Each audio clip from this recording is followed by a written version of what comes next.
Sewaktu kecil hari-hariku kuhabiskan di rumah. Aku jarang sekali bergaul karena sulit rasanya menghadapi tatapan aneh.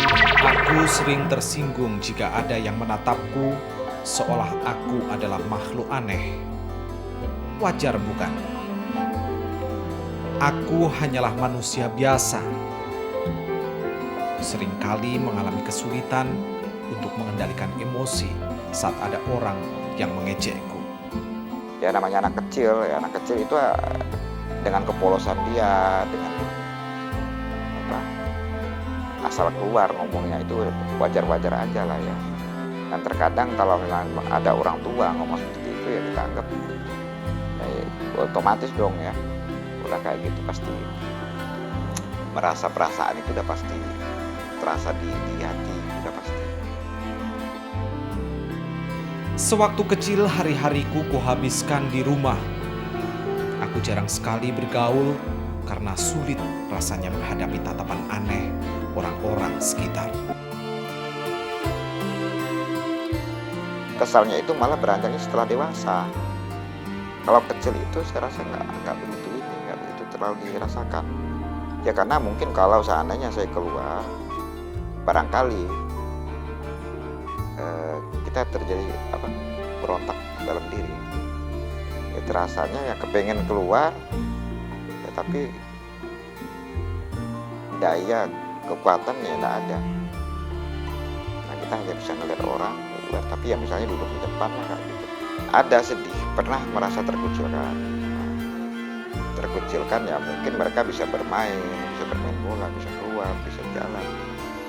Terkucilkan ya karena mau dipaksakan juga ya keadaannya udah seperti ini.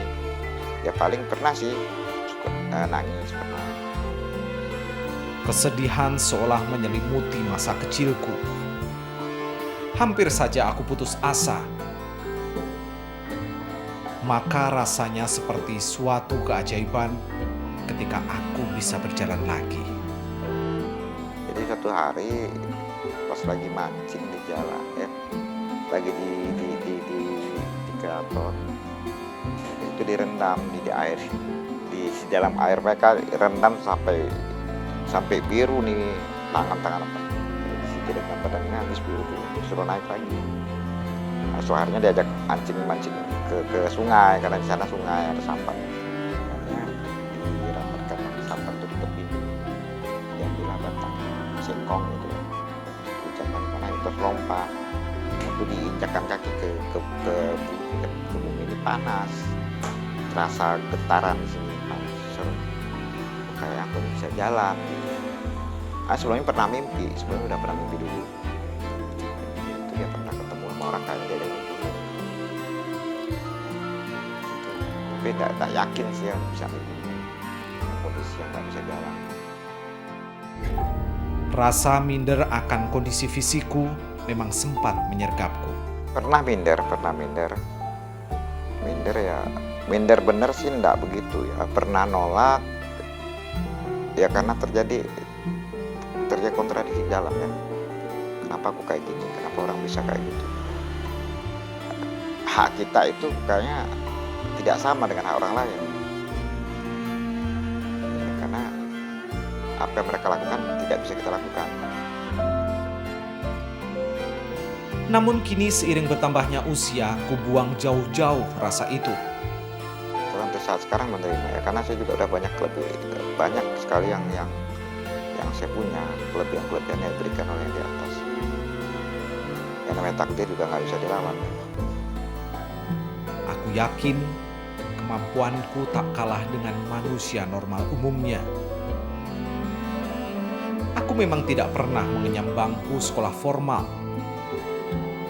tapi aku bisa membaca. Baca tulis aku pelajari dari ayah ibuku. Berbagai buku, majalah, dan surat kabar menjadi makanan sehari-hariku.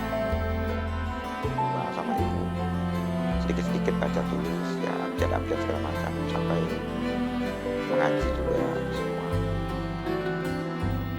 Mungkin karena itu aku terpilih mewakili Pontianak untuk belajar di Dinas Sosial Jakarta bersama teman-teman tunadaksa lainnya. Semacam training lah ya pertama.